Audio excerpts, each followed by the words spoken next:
Assalamualaikum warahmatullahi wabarakatuh. Berjumpa lagi dengan Arthur di sini. Ini adalah video kita yang kedua membahas mengenai Power BI. Setelah pada video yang pertama kita sudah berkenalan apa itu Power BI, kemudian kita membahas elemen apa saja yang penting di Power BI, dan kita belajar juga bagaimana cara mendownload Power BI Desktop. Nah, pada video kali ini atau video yang kedua ini, kita akan membahas lebih detail mengenai Power BI Desktop, mengenal tampilan-tampilan yang ada di Power BI Desktop. Langsung saja kita jalankan Power BI.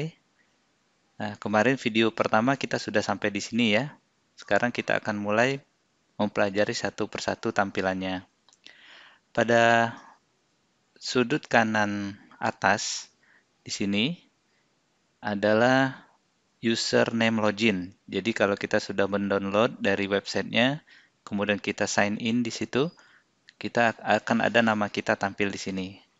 Kemudian yang kedua, menu tab sebelah kiri dimulai dari file sampai ke external tools ini disebut dengan menu tab. Jadi menunya kalau home seperti ini, di bawahnya ada icon-icon, kemudian di bagian insert, modeling, view. Nah, ini akan kita pelajari pada saat membuat report. Kemudian tampilan selanjutnya yaitu ribbon. Ribbon icon itu adalah tampilan di bawah menu tab. Jadi ini.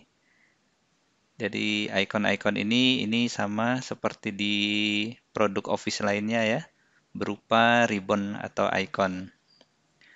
Kemudian selanjutnya adalah section area.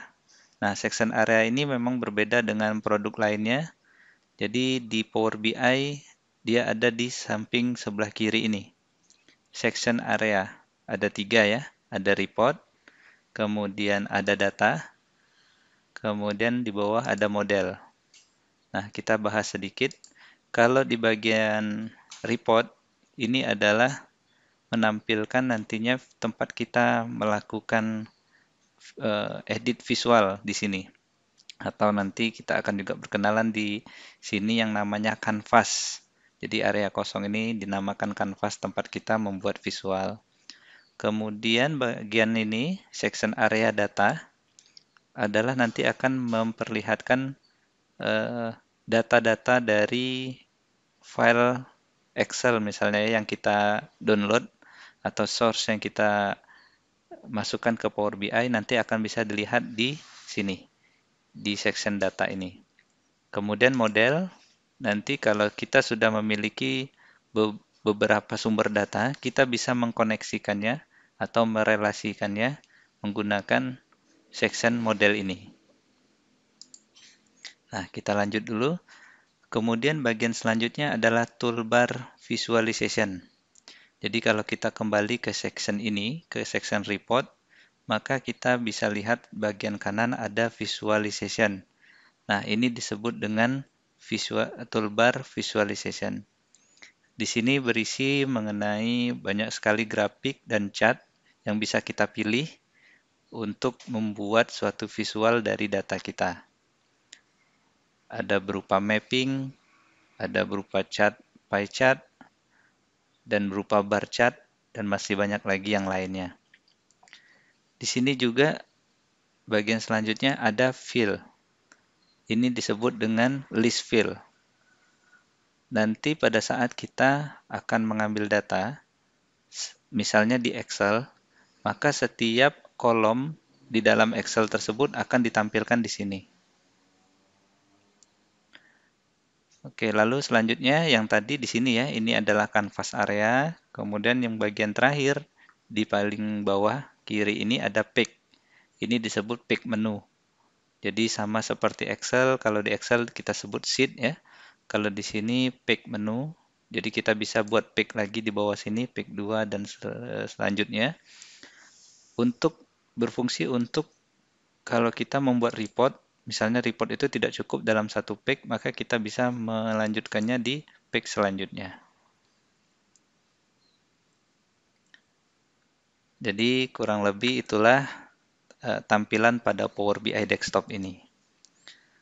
Nah, untuk hal pertama yang perlu kita lakukan jika kita akan memulai suatu eh, membuat suatu report, kita akan yang pertama kali kita akan klik di home ini, di menu tab ada namanya get data. Nah, di get data inilah kita bisa memulai mengambil data dari berbagai sumber. Jadi kalau kita lihat di sini sumbernya yang paling umum ya Excel, ada juga yang lainnya misalnya dari web yang web ini juga bisa dari SharePoint itu juga menggunakan web ini. Nanti kita akan belajar selanjutnya. Kita ambil contoh misalnya Excel ini ya. Nah, kalau kita klik Excel, maka dia akan mengarahkan folder-folder kemana sih folder-folder eh, yang berisikan Excel atau sumber data yang akan kita ambil. Oke teman-teman, itu dulu untuk pengenalan tampilan dari Power BI Desktop. Pada video kita selanjutnya atau video yang ketiga, kita akan memulai membuat suatu report dengan menggunakan get data, kemudian kita akan melakukan transform data menggunakan get data ini. Dan untuk step yang awal, kita akan menggunakan source datanya menggunakan Excel. Oke teman-teman, jangan lupa untuk subscribe dan like video ini, dan share juga ke teman-teman lainnya, agar video ini bisa bermanfaat untuk teman-teman lain. Itu dulu teman-teman. Wassalamualaikum warahmatullahi wabarakatuh.